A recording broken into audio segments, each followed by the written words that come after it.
যাদের সিমে ও কারণে টাকা কেটে নেওয়া হয় তারা কিন্তু ভিডিওটি স্কিপ না করে সম্পূর্ণ ভিডিওটি দেখুন, এর সমাধান কিন্তু পেয়ে যাবে।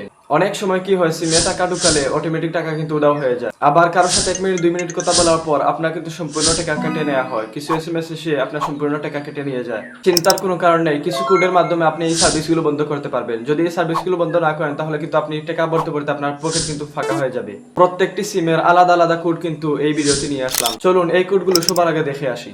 আপনার সিম যদি রবি হয় তাহলে আপনারা এই কোড ডায়াল করবেন *9#। কোডগুলো আমি স্ক্রিনে দিয়ে রাখবো, আপনারা চাইলে নোট করে অথবা স্ক্রিনশট করে রাখতে পারেন। আবার আপনার সিম যদি গ্রামীণ হয়ে থাকে তাহলে আপনারা এই কোডটি ডায়াল করবেন *121*6*1#। আপনার সিম যদি বাঙালি হয়ে থাকে তাহলে আপনারা এই কোডটি ডায়াল করবেন *121*7*1*2*1#। আবার বলছি *121*7*1*1*2*1#। এই কোডটি ডায়াল করবেন।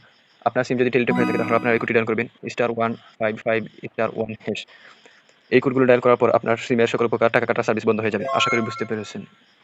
ভিডিওটি দেখে একটু যদি উপকার হয় তাহলে অবশ্যই ভিডিওটি শেয়ার করে দিবেন। আজকের মতো বিদায় নিচ্ছি, দেখা হবে আগামী ভিডিওতে।